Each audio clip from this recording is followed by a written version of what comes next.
하나님의 말씀은 마태복음 13장 10절에서 13절입니다.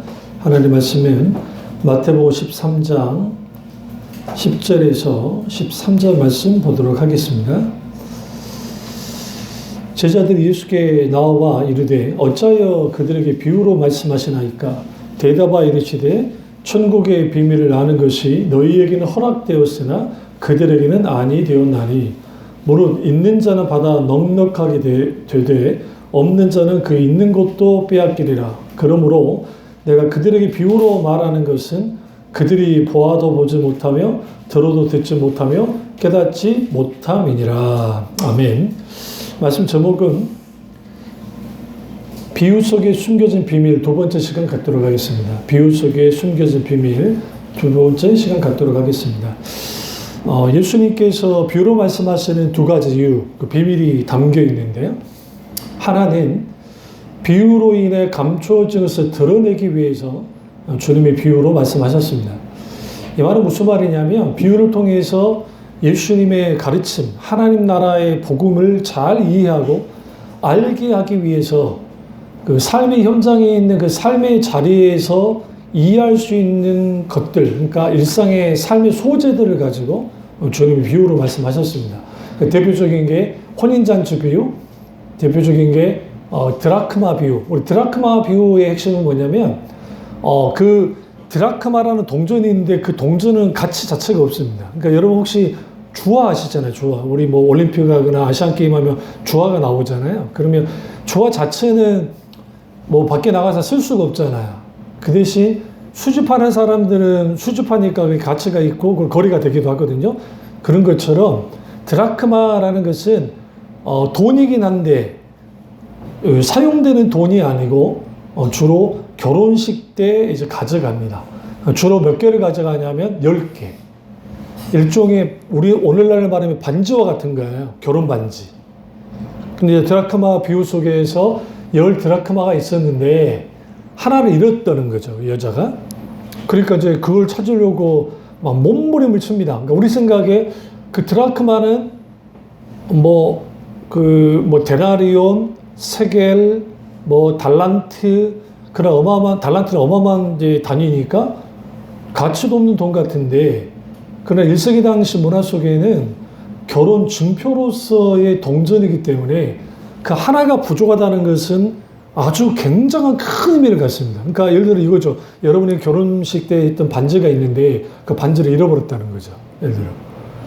그럼 그 결혼식 반지라는 게 각기 부자들이야 몇 억짜리를 하겠고 또 가난한 사람 같은 경우는 실반지 하나를 한다 할지라도 그치 사랑하는 부부간의 결혼의 증표로서 있는데 이걸 잃어버렸으면 우리는 끝까지 찾을 거예요. 이거 우리 결혼식 때 있던 거, 우리 정말 가난했을 때 있었던 결혼 반지인데, 저도 우리 결혼 반지 있지만 지금 여면 안 들어가거든요. 살이 쪄가지고. 그땐 빽빽 말랐잖아요. 그럼 그게 가치가 없는 것이냐? 그렇지는 않다는 거죠. 매우 큰 가치를 갖고 있죠. 마찬가지로 우리가 드라크마 비유 속에서 하나님 나라가 이와 같다. 하나님 나라는 잃어버린 하나의 드라크마 같다. 그리고 그 여인이 모든 것을 드러내서라도 방을 뒤져서라도 그 드라크마를 찾는 것이 하나님의 나라이다. 마치 우리가 하나님 나라의 삶을 살아갈 때에 우리에게 필요한 게 뭐냐? 하나님의 나라는 모든 것을 걸어도 되는 나라예요. 가치가. 그래서 밭에 숨겨진 보화의 비유 속에서 우리가 알아낼 게 뭐냐면, 우리도 이해가 안 되는 거예요. 어떻게 밭에 보물이 있을 수 있지? 근데 여러분, 우리나라도 마찬가지예요. 우리나라도 외침을 많이 당하니까 이제 그 조선시대 때 그렇고, 그 다음에 우리나라 그 초반에 마당을 파가지고 마당에다 숨기는데, 우리 생각에 대단하게 숨긴 게 아니라 쌀을 숨긴다. 몰래. 하도 조선 말기 때 이 조선 왕조 이 양반들이 그러니까 우리는 너무 패망한 나라, 명성황후가 어쨌든 일본 낭인에서 죽었으니까 우리 군모가 죽어서 슬퍼하죠. 그 자체는 슬퍼할 일인데, 그러면 그 당시 사람들이 명성황후 죽은 거에 대해서 조선 사람들이 그렇게 슬퍼했을까? 그렇지는 않아요. 역사를 들여다보시면 너무 악랄했기 때문에. 그래서 명성황후 그 사람 자체가 이모군란 났을 때 도망치다가 어떤 주막 있는 할머니가 막 명상하고 욕을 했거든요. 그 사람인지 모르고. 다시 곤자에 돌아간 다음에 군인 보내서 죽여버렸어요. 그게. 몰살을 시켰어요. 무당하게 미쳐있던 사람이고. 그러니까 우리는 한 가지 알아야 될 게 막 뮤지컬 명성하고 막 하니까 우리는 그게 아주 역사를 왜곡시켜놨거든요. 그러니까 그런 것처럼 뭐로 어쨌든 일본 나쁜 놈들이 우리나라 왕비를 죽인 것은 있을 수 없는 일이긴 하지만 그러나 여러분 잘 생각해 봐야 게 조선왕조가 끝나고 난 다음에 나라를 다시 세울 때 조선을 세우다는 사람 한 명도 없었어요. 잘 생각해 보세요. 우리는 공화국으로 간다 그랬지. 우리는 대한민국 공화국으로 가지 조선왕조 입헌군주제로 가자고 주장한 사람 한 명도 없어요. 남북과를 다 향했어요. 왜 그랬을까? 그만큼 그랬다는 거예요. 그럼 이제 그만하는 건 아니고 중요한 건 뭐냐면 몰래 땅을 파가지고 밭이든 그렇다 파가지고 항아리 같은 걸 묻어서 쌀을 갖다 숨기는 거예요. 왜? 쌀을 갖다 막 일본 놈들이 지배했을 때도 그 제사 제기들을 다 휩쓸어 갔거든요. 이제 36년. 그러면 또 유교주의자들은 제사하면은 또 목숨 걸잖아요.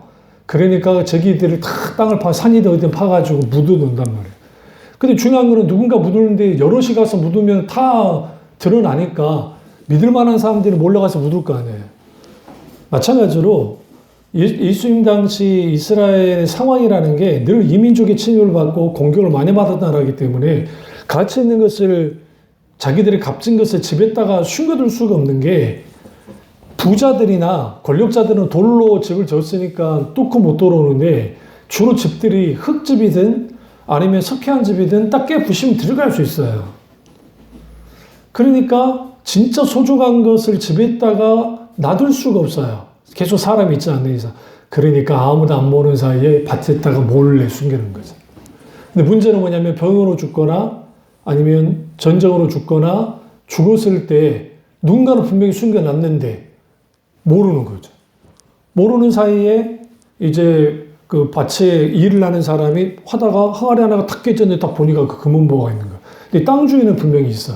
그럼 그걸 다시 덮어가지고 자신의 모든 재산을 팔아서 뭘 산다? 그 밭을 산다. 그 밭을 살 때 밭이 중요한 게 아니라 금은보화가 중요한 것처럼 하나님 나라는 이와 같다라고 예수님 말씀하는 거예요. 그러니까 하나님 나라는 가치가 이 세상 가치보다 큰데 그런데 오늘날 많은 사람들이 하나님 나라를 이렇게 살해하지 않는다는 거예요. 그러니까 오늘 그 하나님 나라 들어가는 것에 대해서 너무 많은 부분에 있어서 공짜로 들어가는 하나님 나라. 그래서 티켓을 딱 끊으면 돼. 천국 티켓을 딱 끊으면 자동적으로 천국 간다고 주장하는 소위 말하는 이 값싼 은혜, 값싼 구원에 대해서 말씀하시는 분들 그렇게 많았는데 절대로 예수님의 비유 속에 나타나는 하나님 나라는 그런 나라가 아니에요. 모든 것을 걸어야만 하는 나라, 침노해야 되는 나라, 그 구약의 아벨의 피부로부터 사가라의 피까지 하나님 나라는 순교자들의 피 속에서 자라나왔고 그리고 세일요한부터 지금까지 우리까지 뭐다? 이제 침노하는 자들의 것이다. 침노한다는 것은 결국 침략한다는 의미가 아니라 하나님의 나라는 물밀듯이 들어가는 나라라는 거예요. 물밀듯이. 그러니까 뒤에서 밀면 같이 밀려 들어가듯이 그게 하나님의 나라이다. 그러한 태도, 그러한 믿음으로 갖지 않으면 하나님 나라의 유업을 받을 수 없음을 분명하게 말합니다. 그래서 오늘 비유 속에 나타난 비밀, 그러니까 예수님의 비유 속에서 비밀이 나타나는데 그게 이만이나 이단들이 말하듯이 막 숨겨주고 뭐 대단한 비밀이 있는 게 아니에요. 이미 이 비밀은 밝혀진 비밀이에요. 이게 여기 재밌는 거예요. 시크릿인데 오픈되어 있어요. 열려 있어요. 열려 있는데 문제는 뭐냐면 이 말씀을 듣는 사람은 비유를 통해서 하나님 나라가 감추인 것을 드러내기 위한 것이다 라고 하면서 그렇게 말씀하셔도 또 말도 안 되는 말씀하세요. 그런데 내가 또 비유로 말하는 것은 들어도 듣지 못하고 보아도 보지 못하는, 다시 말하면 비유로 인해서 감출 것을 감추기 위해서 내가 비유로 말한다 라고 말씀하십니다. 그러니까 지난주에 그래서 예수님이 비유로 말씀하시고 난 다음에 따로 제자들에게 가르쳤다 했잖아요. 이게 말이 앞뒤가 안 맞잖아요. 왜 앞뒤가 안 맞냐면 예수님이 비유를 다 알게 하기 위해서 비유를 했어. 그랬는데 또 따로 가가지고 제자들한테 가르쳤고, 씨 뿌리는 비유 같은 경우에도 예수님의 제자들이 어떻게 반응하냐면 예수님 너무 어려워서 이게 무슨 말인지 모르겠습니다. 따로 와서 물어요. 그러니까 예수님이 아주 정말 친절하게 일일이 설명해 주십니다. 길가는 이런 것이고 돌짝밭이 이것이고 가시밭이 이것이고 옥토밭이 이것이다 라고 말씀하시죠. 그러면 우리 여기에서 왜 파라볼레라고 하는 이 사물을 나란히 놓는다, 옆에 놓는다는 뜻이에요. 이게 그 헬라어인데요. 이거는 뭐냐면 단순히 여러분이 이제 철학을 했으면 알지 모르는데 알레고리라는 표현을 써요. 풍유. 그거랑 좀 달라요. 그러니까 풍유는 일상적에서 누구나 아는 것들을 통해서 그냥 이해를 돕는 그냥 표현 기법일 뿐이에요. 그런데 여기서 중요한 거는 이 파라볼레라고 하는 것은 본뜻의 의미를 딱 담고 있어요. 굉장히. 그 의미를 발견하지 못하면 우리는 뭐 하게 되어 있냐면 이걸 호도하게 되어 있어요. 그러니까 대표적인 게 이거죠. 너희의 보물을 어디에 쌓아두라? 하늘에 쌓아두라. 천국에 쌓아두라. 하나님 나라에 쌓아두라. 라고 했을 때 그 보물이 뭐냐는 거예요. 그럼 보물이 뭘까요? 여기서. 생각하실 때. 대다수의 목사님들 설교는 돈이에요. 그러니까 물질이라고요. 그러니까 너희의 돈을 하나님에 쌓아두라. 분강사는 이거 설교 많이 했죠. 그러면 그 보물을 왜 하나님에 쌓아둬야 되느냐? 이 땅의 삶이 뭐하니까? 다가 아니니까 너희가 가장 소중히 여기는 것을 하늘에 쌓아둬라. 그러니까 예수님의 의도는 뭐냐면 돈을 쌓아두라는 게 아니야. 우리가 보물로 여기는 것들이 있잖아요. 어떤 사람은 돈일 수 있고 돈 싫어하는 사람 누가 있어요? 다 돈 필요한데. 여러분 제가 말씀했잖아요. 그 성경에서 그 물질에 관련된 돈과 관련된 말씀이 어마어마하게 많이 나와요. 신구약 통틀어서. 그것은 인간이 돈을 떠나서 살 수 없기 때문에 그래요. 이거는 그래서 계속적으로 예수님이 하나님과 물질을, 하나님과 돈을, 만몬을 겸하여 섬길 수 없다고 했던 이유는 뭐냐면 그만큼 강력한 힘을 가져요. 그러니까 돈 자체는 힘이 없어요. 인간이 만들어낸 거니까. 그러나 돈의 쓰임새 혹은 돈의 영향력이에요. 여러분 미국이라는 나라가 왜 가장 강한 나라일까요? 인구로 따지면 인도가 제일 강해야죠. 가장 많고. 인구로 따지면 중국이 제일 강해야죠. 그럼 우리 이렇게 생각해요.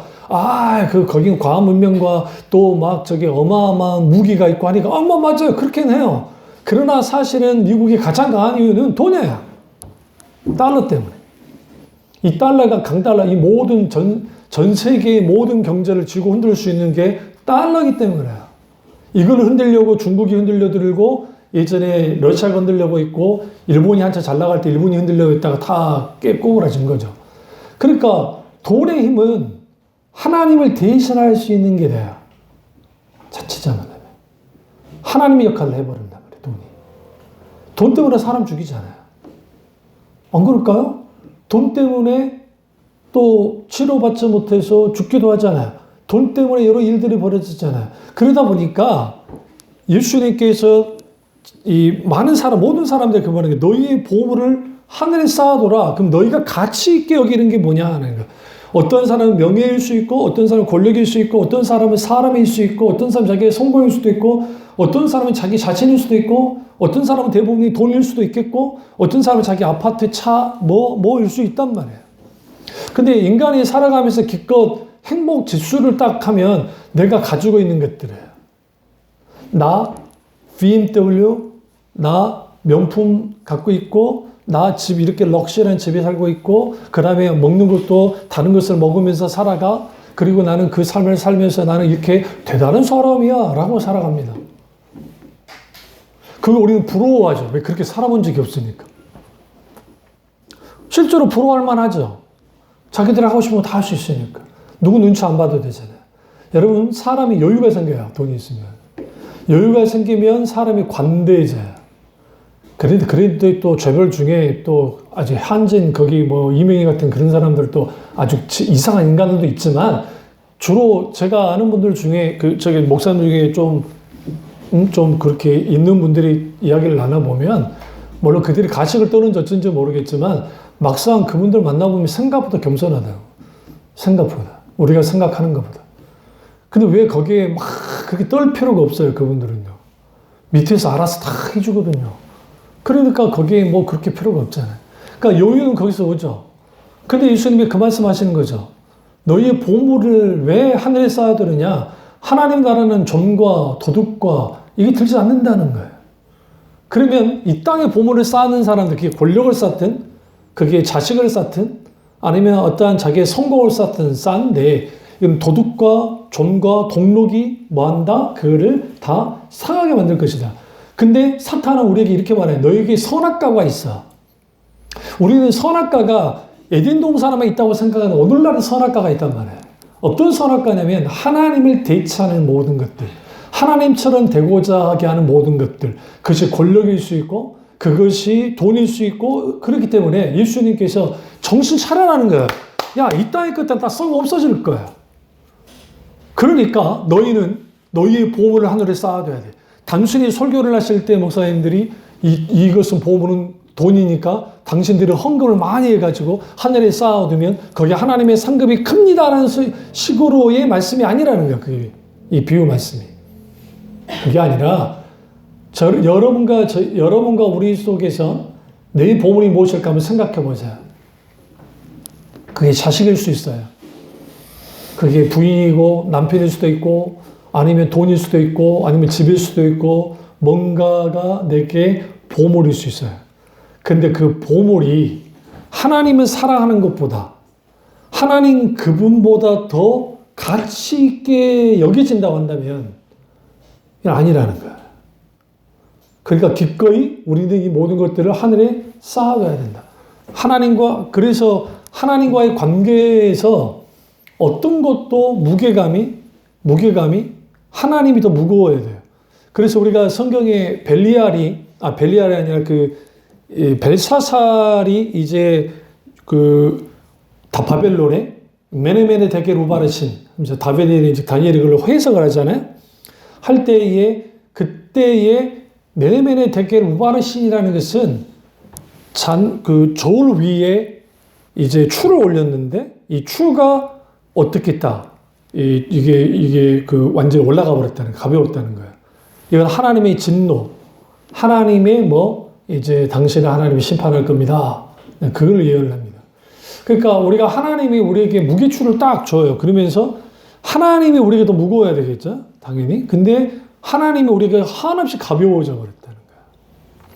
한없이 하나님이 가벼워진 이유는 뭐냐면 하나님이 내게 있어서 어떤 가치인가? 유일한 유의자, 나의 모든 것이고 나의 소망이며 나의 유일한 사랑인가? 예를 들어 이거죠. 우리가 베드로와 예수님이 이제 부활하신 예수님이 갈릴리 바다에서 만나서 이제 러브 스토리 같이 이제 너 나 사랑하니? 나 사랑합니다. 그렇게만 보면 안 돼요. 그 본문을. 그러니까 그 본문이 그렇게는 말하고 실제로 그렇긴 한데 그러면 이걸 조금 바꿔볼 수 있어요. 어떻게 볼 수 있냐면 너 진심으로 날 따르니? 너 진심이니? 너 정말 참이니? 나에 대하여? 진심이야? 그럼 이제 이렇게 하죠. 너 처음 나 따랐을 때 너 진심으로 날 따른 거니? 좋네. 진심으로 따랐죠. 그럼 지금은 어떠니? 지금도 너 나 진심으로 따를 거니? 예, 주님 진심으로 따릅니다. 마지막에 너 그러면 앞으로도 진심으로 따를 거야? 말씀 무슨 말씀이세요? 진심으로 따르죠. 그런데 그거 알아? 너가 나를 진심으로 따를 때도 네 능력과 네 힘으로 된 게 아니야. 앞으로 너 띠를 띄우고 남이 너를 그렇게 할 거야. 그런데 나를 진심으로 따른다는 건, 나를 진심으로 사랑한다는 건 너의 힘과 네 방법과 네 노력으로 되는 게 아니라 그게 아니라 내 실력으로 되는 게 아니고 하나님과의 관계 속에서 주님이 우리와 함께 하심으로 그 진심을 보이면서 넘어지더라도 한결같이 가주면 돼. 그러면 네가 죽는 자리에 설 거야. 근데 그게 나는 진심으로 내가 나를 예수님을 지켜야지, 내 힘으로 지켜야지. 그게 아니라 그러다 버렸잖아. 예수 버렸잖아요, 베드로. 그게 아니라 기꺼이 맡기고 순응하는 삶. 그것이 신앙이라는 거예요. 믿음이라는 게 하나님께 내게 모든 것을 맡기고 순응하면서, 그럼 우리는 이렇게 생각합니다. 아, 너무 그거 좀 의지박약 아닌가? 아, 그렇잖아요. 여기에서 하나님이 강하게 역사. 왜? 하나님이 강하게 붙들어서.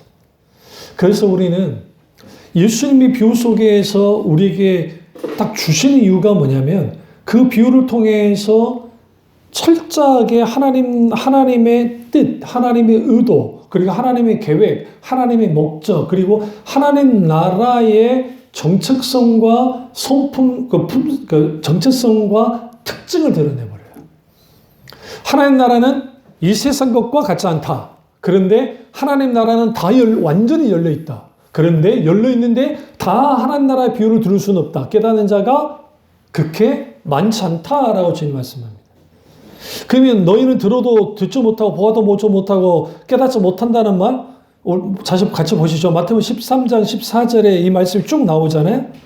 그러면 이사야 예언이 그들에게 이루어졌으니 이르시되 너희가 듣기는 들어도 깨닫지 못할 것이요 보기는 보아도 알지 못하리라.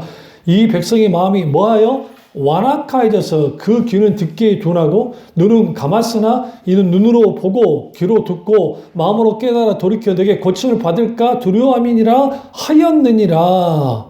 이사야 6장 9절과 10절의 말씀 인용한 거예요. 그러면서 16절 여기 굉장히 그러나가 굉장히 중요해요.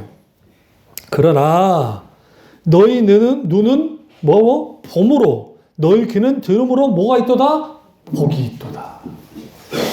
여러분 혹시 시편의 딱 첫 번째 시편 1편에 시작된 게 뭘로 시작되죠? 복이 있는 사람은 뭐다? 여호와의 율법을 주야로 묵상하고 듣는 자다. 같이 가보시죠. 이게 왜 중요하냐면 시편 1편 1절을 보시면 1장을 딱 보시면 여호와의 율법과 관련된 말씀이에요. 아슈레 복 있는 사람은 라고 나온단 말이에요. 너 참 복이 있다 하면서 2절에 1장 2절에 오직 여호와의 율법을 즐거워하여 그 율법을 주야로 묵상하는 사람이 복이 있는 사람이다 라고 하는 거예요. 그러면 여기서 복이 있다는 것은 복을 받을 것이다. 이미 복을 받았다는 거예요. 왜 복을 받았느냐? 여호와의 율법을 즐거워하고 주야로 묵상하기 때문이다. 왜 출발을 지금 율법으로 출발을 했을까?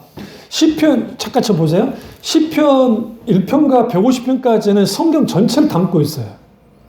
앞에는 모세오경을 담고 있고, 그 다음에 2편에 가면 거기에 역사서가 담겨져요. 그리고 시가서가 나오는데 예언적인 또 예언서가 담겨진단 말이에요. 그러니까 여기에서 시편은 어마어마한 것을 담고 있는데, 여러분이 시편을 읽을 때 어려운 이유가 시와 비유의 차이는 뭐냐면, 비유는 말 그대로 일상의 언어로 있고 시도 일상의 언어로 되긴 하는데, 시를 이해하려면 왜 이 시인이 이 시를 썼는가는 역사적 배경을 알아야 돼요. 그래서 위에다가 이거를 써놨는데, 이거는 압살롬을 피할 때 지은 시라고 쓴 것은 랍비들이 써놓은 거예요. 읽을 때 이해해라고. 원래 이거 없어요. 성경을 정경화 작업을 하면서 그때 쓴 시야. 그러니까 당신들은 이걸 읽으면서 그때를 생각하면서 시를 읽어봐. 그러면 이 시편이 강하게 다가와요. 근데 우리는 어떻게 성경을 읽냐면, 여러분이 이제 이런 시편을 매일매일 읽는다고 생각할 때 뭘 무시하고 가버리냐면 위에 있는 표절을 읽지 않고 가버려요. 그냥 습관이. 왜? 나는 그냥 이 구절을 읽을 거지 위에는 안 볼 거니까. 마찬가지예요. 우리가 시편 1편에서 복 있는 사람을 출발한 이유는 뭐냐면, 여호와 하나님이 우리에게 주신 것은 하나님의 길을 제시하는데, 그게 뭐냐? 여호와의 율법, 하나님의 말씀. 그 말씀 주로 묵상하는 사람이 복이 있다. 마찬가지로 말씀을 듣는 사람, 귀로 눈으로 보는 사람이 복이 있다라는 거야. 이게 어디서 드러나는 거냐? 비유를 통해 드러나고 있다는 거야. 그래서 수많은 비유가 나오죠. 예수님의 비유 속에서 혼인잔치 비유, 달란트 비유, 드라크마 비유, 특별히 선한 사마리아의 비유가 굉장히 중요해요. 왜 그러냐면, 선한 사마리아 비유 속에서 특징적으로 나타나는 게 뭐냐면, 누가 선한 사마리아인가예요. 또 하나는 탕부 하나님, 탕자 스토리예요. 시편 우리가 비유에서 굉장히 중요한 게 비유에서 세 가지가 크게 세 가지 형태로 담기는데 그게 뭐냐면 이야기가 담겨요. 내러티브 이야기. 그 다음에 직유란 표현을 쓰는데 뭐뭐 같이 하면서 하나님 나라 이와 같아 하면서 겨자씨 비유. 그 다음에 그 빵을 늘어나게 하는 누룩 비유, 밭에 감추인 보화 비유, 그물 비유 같은 게 막 그렇고요. 이야기 스토리는 뭐냐면 포도원의 일꾼, 부자 나사로, 열처녀 이게 이제 다 스토리예요. 선한 사마리아 비유도 마찬가지고. 그럼 포도원 일꾼의 비유를 조금 잠깐 이것도 잠깐 보시단 말이에요. 선한 사마리아의 비유 속에서 사마리아인은 유대인과 원수 사이고 이 사람은 어떤 존재이든 하층민이야. 그러니까 상종을 안 해요. 그런데 그 사람이 유대인을 구해주고 다 싸매주고 심지어는 돈까지 줘서 돌아와서 내가 돈 줄 테니까 이 사람 잘 돌봐달라 한단 말이에요. 그러면 거기에 레위인이 그때 보면 레위인이 율법사가 어떻게 해요? 다 이 사람을 갖다가 그냥 보면서 못 본 척 가버렸잖아요. 그래서 많은 신학자들이 어떻게 보냐면 그때가 안식일이었을 거다라고 보는 거예요. 안식일이 아니었으면 유대인이 할 거예요. 그러니까 이 비유를 듣고 있는 사람들 이해가 안 되는 왜 이해가 안 되냐면 절대로 유대인들은 그렇게 하지 않아요. 외식을 위해서라도. 그러니까 일반 유대인은 몰라도 레위인과 제사장은 그러지 않아. 율법상 그러지 않아요. 절대로. 보는 눈들이 있기 때문에. 외식을 위해서라도 도와요. 이 사람들. 그런데 그대로 하지 않았다는 것은 결국은 예수님 이 비유의 배경 속에는 안식일이었을 거다. 왜? 이들은 안식일을 뭐 해야 되니까? 제사를 드려야 되잖아요. 안식일, 자기가 그 사람을 치료하면 내가 부정해지니까 성전에 들어가지 못해요. 성전 봉사를 못해요. 그래서 예수님이 이 말씀하신 적이 있어요. 너희가 누군가가 이제 제사를 드리러 오는데 누군가가 위경에 빠졌단 말이에요. 안식일날. 응? 이 사람이 죽기 일보 직전이에요. 그런데 그걸 무시하고 갈 거냐는 거예요. 지금 구하라는 거죠. 심지어는 짐승도 구하는데. 그러면 뭐가 굉장한 우선순위인가? 주님이 우선순위는 하나님께 예배드리는 게 최우선순위이긴 해요. 그럼에도 불구하고 주님은 뭐라고 말씀하시냐면 또 다른 차원의 예배는 뭐냐면 누군가를 돕는 것이 예배예요.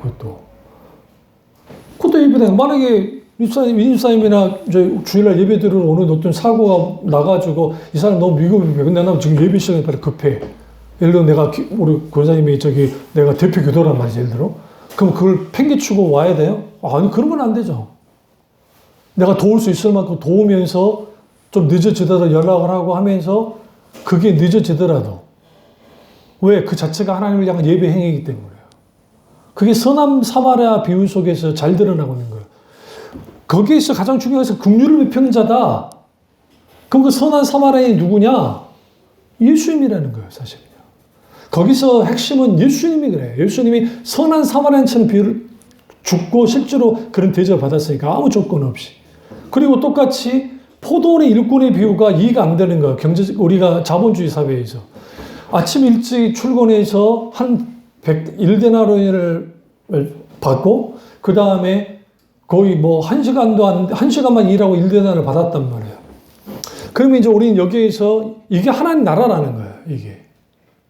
그 하나님의 나라는 우리는 내가 열심히 하나님을 믿고 내가 열심히 기도하고 열심히 뭔가 내 능력으로 막 열심히 해가지고 갈 수 있는 나라라고 생각하는데 그게 아니에요. 하나님 나라는 하나님의 선물로 주어져요. 그리고 하나님 은혜 가운데 그 믿음이 주어졌을 때 나의 공로와 공덕이 아닌 오직 하나님의 은혜로만 구원을 받아요.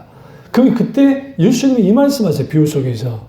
그 비유를 듣고 있는 사람들이 이해가 안 되는 거예요. 왜 이해가 안 되냐면 아니 어떻게 그럴 수 있는가. 그리고 가장 먼저 와서 일했던 사람들이 항의할 만해요. 그런데 그 주인의 태도가 굉장히 중요해요. 야, 내가 계약하기를 1데나리온 주기로 했는데 너희들이 무슨 말이 많냐? 가라는 거예요.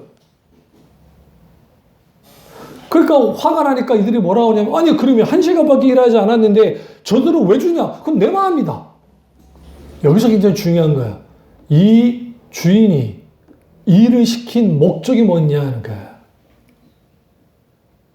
일을 위한 게 아니었어요. 굉장히 중요합니다. 구제를 위한 거였어요, 사실. 1세기 당시에 거의 대부분이 실업자입니다.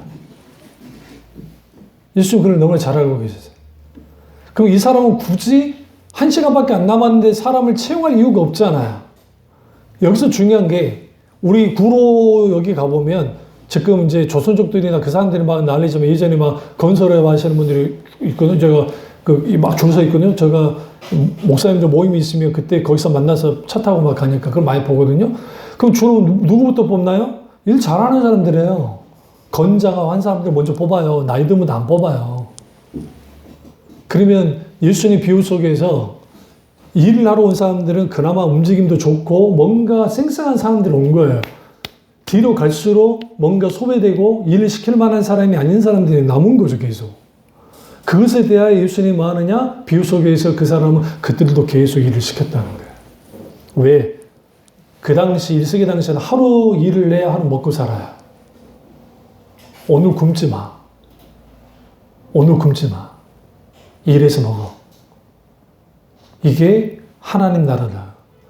하나님의 나라는 그래서 성공을 향해서 달려가고 소위 계급화되어지고 막 어마어마하게 커지고 하는 것들 그것에 대한 게 하나님 나라가 아니에요. 전혀 하나님 나라는 역피라미드처럼 다 있어요. 완전히. 그래서 우리 하나님이 어마어마한 대단한 분이잖아요. 그런데 그분이 인간과 동등되게 관계를 가져요.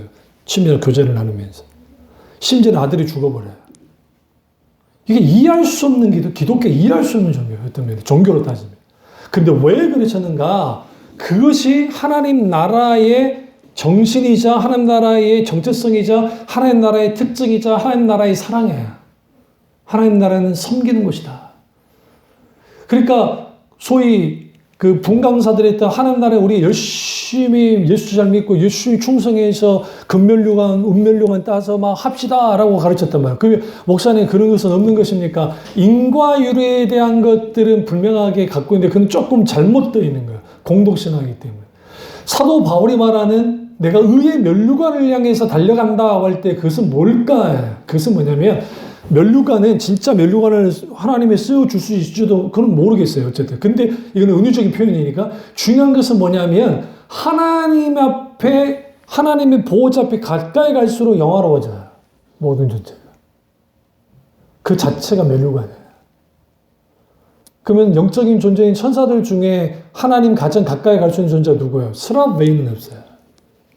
6 날개를 갖고 있는. 2 날개로 두 눈을 가리고 있고, 2 날개로 날고 있고, 2 날개로 발을 가리면서 거룩하다 만군의 여호와여. 근데 그들은 하나님 볼 수가 없어요. 그런데 중요한 게 뭐냐면 예수 그리스도의 십자가의 공로로 구원을 받은 그리스도인들은 하나님 나라로 가잖아요. 우리는 하나님 영광을 봐요. 눈 뜨고. 모세도 보지 못했고 다윗도 보지 못했고 누구도 보지 못했던 하나님의 영광을 누구를 통해서 보느냐? 예수 그리스도를 통해서 보게 돼 있어요. 그 하나가 우리 모든 것을 걸만해요. 근데 그 하나의 영광을 본다는 게 뭔지를 우리는 잘 모르니까 그 가치가 어떤 것이고 그게 어떤 건지 모르니까 이것에 대하여 잠깐 표현된 게 뭐냐면 이사야서의 문지방의 문이 살짝 열렸어요. 성경에 보시면 이사야 6장에 보시면 성전 문지방의 문이 살짝 열렸다고요. 그 문지방 틈으로 하나님 영광의 빛이 들어왔어요. 근데 거기에 이사야가 어떤 상태에는 죽은 자처럼 엎드렸어요. 이제 살짝 비쳐나오는 그 영광을 보고 엎드려 버렸다고. 그게 하나님의 나라이고 이 땅에 하나님 통치와 다스림이 있는 게 하나님 나라인데 예수님이 그걸 말씀하신 게 하나님 나라는 이와 같아. 이 말씀을 끝내겠습니다. 그런데 말입니다.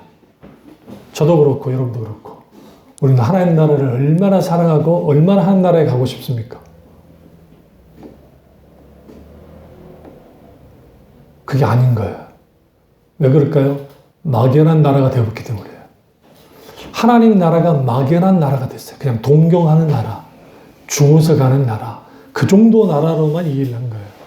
이것에 대해서 예수님이 뭐라고 하느냐? 하나님 나라는 포도원의 일꾼을 비우든 뭐든 현재 시제, 과거 시제, 다음에 말씀드리겠습니다만은 탕과 하나님의 비유 속에서 나타난 것처럼 그 비유 속에서 우리는 뭘 볼 수 있느냐? 이 모든 것들이 예수님에 의해서 사용되었고 비유가 그리고 거기에 역설적인 교훈이 담겨 있고 짧은 이야기, 긴 이야기 그를 통해서 하나님 나라의 비유를 드러내는데 그게 뭐냐면 실감나게 되는 거예요. 직접적으로 관계 속에서 경험하도록. 그걸 통해서 우리에게 시사하는 바는 뭐냐? 주님이 비유가 아니면 말씀하지 않았다고 요한복음 10장 6절에 나오는데 그것을 통해서 하나님 나라를 소유하는 자가 되라는 거예요. 그 하나님 나라를 소유하는 사람으로서 살아가는 사람들 우리 속에 하나님 나라의 비유가 가득 담겨 있어야 돼요. 풍성한 이야기가 실제로 내게 경험되어지는 것들. 그 가치를 가지고 하나님 나라의 삶을 살아내가는 거예요. 그러면 거기서 실질적으로 우리 뭐냐? 하나님 나라의 영광을 보게 되고 하나님 나라의 가치를 알게 되고 너희 보물을 어디에 쌓아두라? 하늘에 쌓아두라 말처럼 내게 가장 소중한 것을 하나님께로 계속 쌓는 것들. 그리고 하나님이 그것을 보시고 그것에 대하여 열매로서 우리에게 상급으로 잘했다 칭찬하시는 그 놀라운 은혜가 있는 것처럼 우리가 하나님 나라의 비밀을 잘 간직하며 이 세상 잘 살아가고 하나님 나라의 영광 가운데 거하는 저와 여러분 되시기를 주님으로 축원합니다. 기도하겠습니다. 기도하실 때 이 말씀이 나의 말씀이지